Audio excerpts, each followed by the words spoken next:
Welcome to Everything Explained. I'm your host, and today we're tracing the strange, stubborn birth of written law. Why do humans write rules down at all? Because as communities grow, turning rules into writing stops them from slipping away, like a rulebook you can carry across time and distance.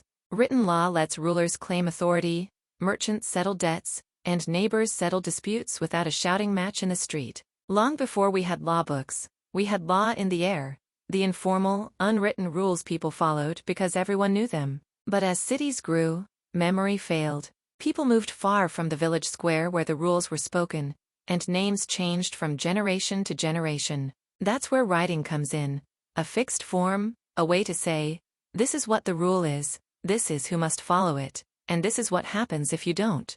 In ancient Mesopotamia, writing began with keeping track of goods and taxes on clay. Around 3500 to 3000 BCE, Sumerian scribes learned to press symbols into clay tablets. At first, the records were practical. Then, around 2100 BCE, the Code of Ur-Nammu emerged, one of the oldest known law codes. Later, Hammurabi, king of Babylon, carved a longer set of laws onto a tall stone stele. The prologue tells you why.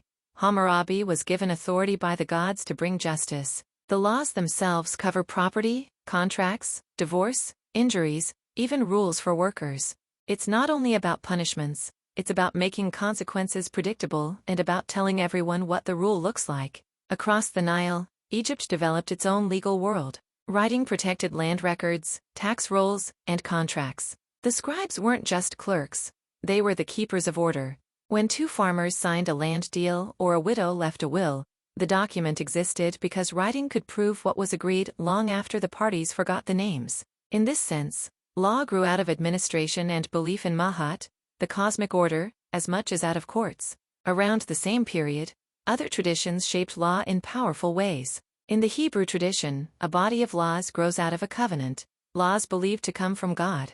These rules covered family life, religious practice, and civic duties. They were meant to be read aloud in public and remembered in writing, so that faraway communities could live by the same standards. Then Rome brought a practical public approach. The 12 Tables, around 450 BCE, were designed so that the law would be visible to all citizens, written on bronze and posted in the Forum. Property, debts, and family matters were codified, and later jurists built a body of opinions to interpret those rules. The core idea was simple.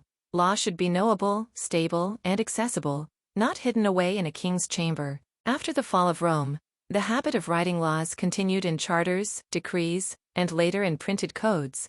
In medieval Europe, rulers issued written commands, towns granted charters to govern themselves, and monasteries copied texts that preserved ancient rules and created new ones.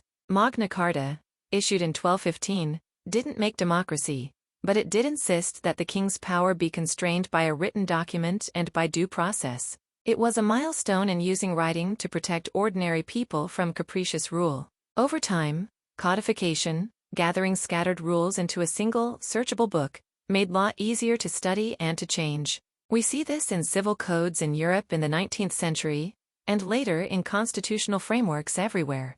The exact form changes: stone, papyrus, parchment, printed books, digital databases, but the aim stays the same. A shared, stable record of rights, duties, and remedies that people can rely on. Think of written law as a shared recipe. A recipe tells you what to do, what ingredients to use, and what to expect if something goes wrong. If you lose the notebook, you might still cook from memory.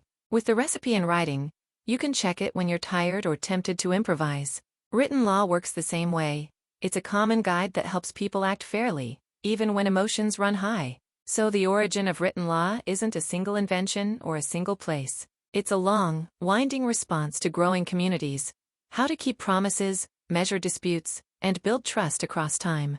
From clay tablets in Mesopotamia to bronze tablets in Rome, from charter records to modern constitutions, writing transformed law from a set of stories told around a campfire into a system people can follow in every corner of life. Before we sign off, a quick recap.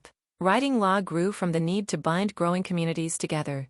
It moved from clay and stone to papyrus, parchment, printing, and today, digital forms. The core idea remains the same: laws you can read, share, and appeal to. They are the shared rules that turn strangers into neighbors and neighbors into citizens. So lean in. The rule of law began with a single scribble, and it still writes our future.